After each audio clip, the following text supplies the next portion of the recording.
आज हम सब राम नगरी अयोध्या में इस पावन धरती पर हैं जहां राम लल्ला इतने सालों से टेंट में विराजमान थे। अब वो घड़ी आ रही है जब राम लल्ला का वनवास खत्म होगा और आज अयोध्या में इस तरह का माहौल है, इस तरह का वातावरण है कि हर जगह राम सिया राम ही चल रहा है। आज हमारे साथ ये दो बच्चे हैं। आप अपना नाम बताएंगे? मेरा नाम पृथ्वीराज कमल और ये हैं युवराज कमल, मेरे छोटे भाई। अच्छा, तो आपने आज राम जी के लिए क्या तैयार किया है? हमने 3 भजन तैयार किए हैं। पहला भजन है बैठी शगुन मनावती माता। ये उस समय का भजन है जब कौशल्या माता राम जी, सीता जी और लक्ष्मण जी का इंतजार करती हैं और वह एक कौवे से कहती हैं कि तुम मुझे राम, सीता और लक्ष्मण के आने की खबर दो, मैं तुम्हें दूध भात दूंगी और तुम्हारी चोट सोने से मढ़ दूंगी। अच्छा, तो चलिए सुनाइए।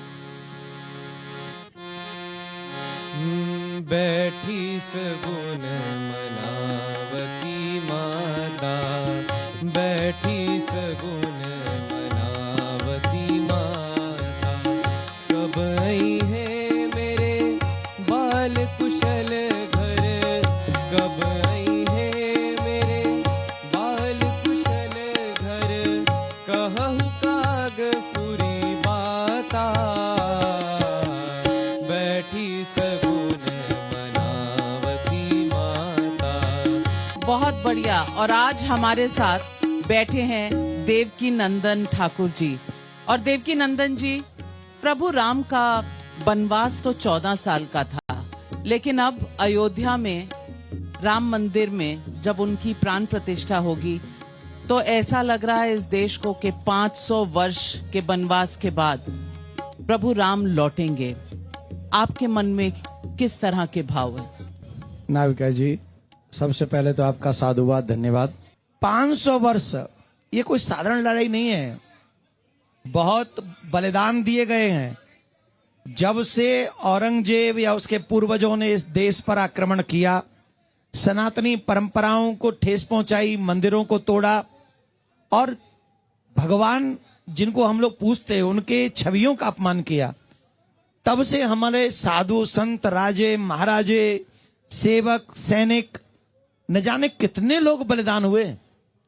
और आज 500 वर्ष के वनवास के बाद कलयुग में, त्रेता युग में तो 14 वर्ष का था जो अभी आपने कहा, पर कलयुग में 500 वर्ष का वनवास राम काट के अब आ रहे हैं। और इसलिए आप देखिए इस समय इस राम पौड़ी पर इतने लोग, इतने युवा, इतने बच्चे, मतलब मेरा निकलना मुश्किल हो गया था अभी यहाँ में आ रहा था, बस क्योंकि हम लोग धोती पहनने वाले आदमी हैं, तो महाराज कोई भी पैर पकड़ने के चक्कर में धोती पकड़ लेता है तो बड़ा मुश्किल हो जाता है। सच्ची बता रहे हैं, हम लोगों का चलना भारी है, जींस वाले तो भाग जाते हैं। पर इतनी बड़ी जनसंख्या, इतनी बड़ी समुदाय किसके लिए आ रहा है? ये भगवान श्री राम के लिए आ रहा है। इनकी प्रतीक्षा समाप्त हुई है, ये इसलिए आ रहा है। ये हर्षित हैं, ये घर नहीं जाना चाहते, ये यहीं बस जाना चाहते हैं। क्यों? क्योंकि यहाँ मेरे राम लला आ रहे हैं। बड़ी खुशी है, बड़ी खुशी है। देवकी नंदन ठाकुर जी, आपने सही कहा, हम इतिहास का एक हिस्सा बन रहे हैं। उस इतिहास में जहां राम जी 500 वर्ष के वनवास के बाद राम मंदिर में लौट रहे हैं, लेकिन सनातन धर्म के जो धर्म गुरु हैं, शंकराचार्य हैं, और तमाम लोगों में कहीं ना कहीं अभी भी कुछ शंकाएं शायद बाकी रह गई हैं। तो आप कह रहे हैं ये सनातन के लिए बड़ी बात है, लेकिन सनातन के जो धर्म गुरु हैं उनके सवाल भी कई हैं। कोई कह रहा है कि राम लल्ला जी की पुरानी मूर्ति का क्या होगा, नई वाली मूर्ति का अगर प्राण प्रतिष्ठा होगी तो पुरानी कहाँ जाएगी। कुछ लोग कह रहे हैं कि विधि विधान से नहीं हो रहा। इन सारे मुद्दों पर आपकी क्या राय है? आप इन भक्तों से क्या कहेंगे? देखिए, मैं ये प्रश्न मेरे जहां भी मैं गया और जब से मैं अयोध्या आया हूं, इस प्रश्न को मैं फेस कर रहा हूं। तो ऐसे मंगलमय भगवान के लिए अगर हम मुहूर्त की चर्चा कर रहे हैं तो मुझे नहीं लगता ये ठीक है, बिल्कुल भी ठीक नहीं। इस समय राम आ रहे हैं, इसमें खो जाओ। इसमें भूल जाओ, सब चीजें भूल जाओ, बस एक ही चीज याद रखो, मेरी झोंपड़ी के भाग आज खुल जाएंगे, राम आएंगे, मेरे जीवन में भाग आज खुल जाएंगे, 22 को राम आएंगे। बहुत बढ़िया है। जो भाव है राम आएंगे, सब इसमें भूल जाओ।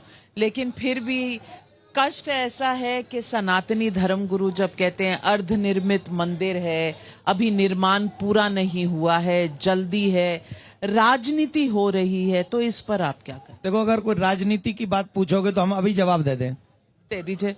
कौन राजनीतिक पूछ रहा है हमें बताओ, हम अभी जवाब दे दें उसको। धर्मगुरुओं पे हम नहीं बोल सकते, क्योंकि मैं आदर करता हूं अपने धर्माचार्यों का, इसलिए, और मेरी औकात भी बहुत छोटी सी है, कथावाचक हूं, इससे ज्यादा तो कुछ हूं नहीं, मैं तुच्छ प्राणी हूं।